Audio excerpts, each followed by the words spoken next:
Om Namo Narayana, Om Namah Shivaya, Shiva Om, Shiva Om.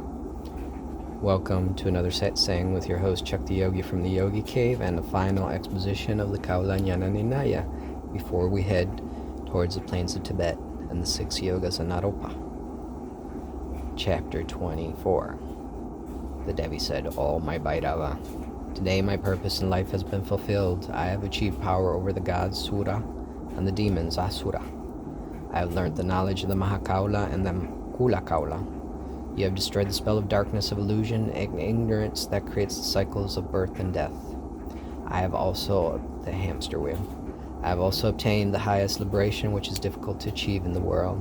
Now please tell me again the method of the siddhis within the body." Vairava said, "Listen, please listen. I will tell you without any doubt the procedure of worship in the Kaula tradition. All the Kulasida yoginis, the Rudras and the Devis dwell in the chakras of the heart and the skull. Oh, my dear one, please listen to the procedure of external worship. One should offer fragrant flowers such as jasmine, ketali, malika, lotus, champaka, kankarata, and the blue lotus, and articles mixed with honey. One should offer resin extracted from trees and mixed with honey, meat, betel, with soma, incense, sandal, juice from the aloe tree, musk, red flowers, etc. Flowers with a strong smell or those without any fragrance should not be offered. External worship has been detailed. Now listen to the spiritual worship. The yoginis, 16 in number, are beautifully faced. They drink wine and are clad in red garments." Which is interesting because I've had visions of my Templar ancestors and their focus of their worship was pretty much a virgin, decked in white, but also with a red cape, so it's interesting. Let's see. The Yogini 16 in number are beautifully faced. They drink wine, are clad in red garments. They are anointed with red sandalwood and wear attractive ornaments. They can assume any form they wish. They are free from old age and death. They are able to create whatever they wish and are eager to bestow boons. One who meditates on them becomes immediately equal to them. Synopsis. Vairava said, "O great and gentle one, the most esoteric teaching, varied in hundreds of millions of forms in the Jnana Nirnaya, have been described. This teaching is the heart of the Siddhas and Yoginis. It is extremely difficult to achieve. It is a secret of secrets. It is the purest of the pure. I have revealed the secret knowledge which is not subject to revelation. O great goddess, the essence of the Nirnaya is named in 1,000 ways."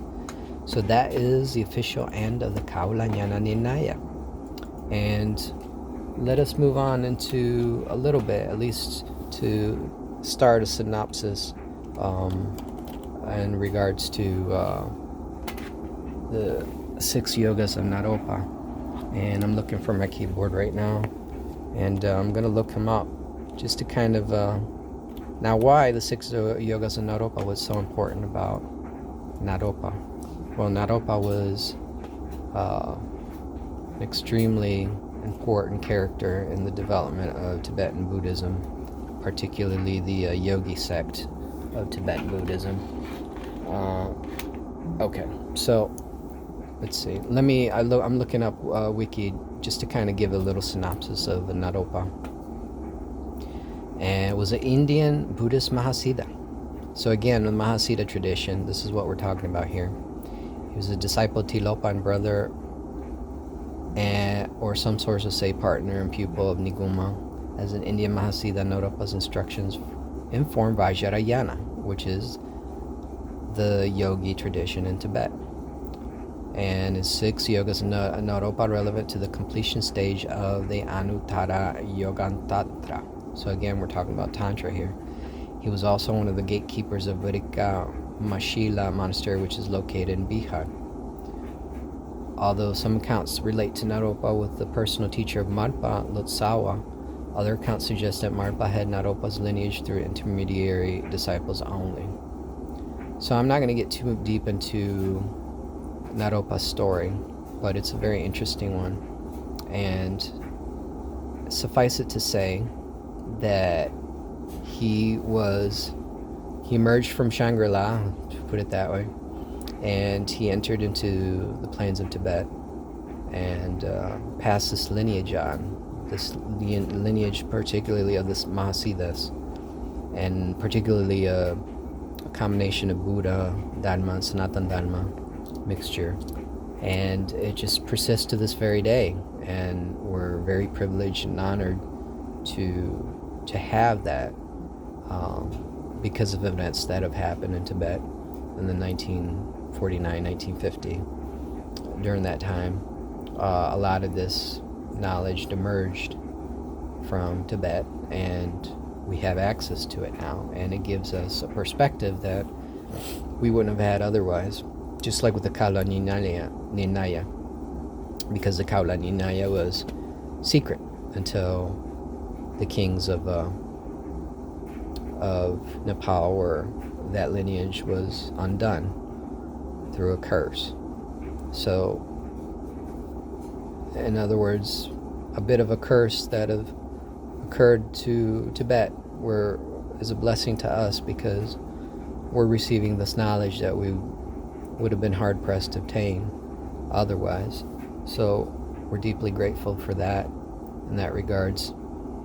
But so the 6 Yogas of Naropa is a very foundational text, I would say, and it really is a very practical text, and that's what I like about it. And it gets into the nitty-gritty as far as the practicality of the yoga that we're talking about, the tantric yoga. And so it's a foundational text. And again, this wasn't revealed right away. Naropa tended to leave things in different dimensions under rocks and things of that nature, and supposedly this was discovered much later, much after, and was attributed to Naropa, because Tibet has these individuals called tulkus, which find these things. And so yeah, that's how it came about. So let's see, starting with the oral instructions of the 6 yogas: Satadharma Upadesha Nama Drugi Man Ingag Jes Byaba. I don't know Tibetan, so sorry about that. The Indian Mahasiddha Tilopa. Let's see, the Indian master Tilopa is regarded as the formulator of the 6 yoga system.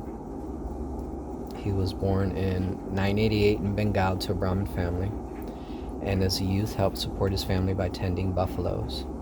After he reached adulthood, he journeyed to Odiyana, Swat Valley in Pakistan, Shangri-La, where he received numerous transmissions from a group of female mystics, yoginis. Later, he traveled widely and studied under many different Buddhist masters. He spent years in intensive practice, meditation, eventually achieved enlightenment.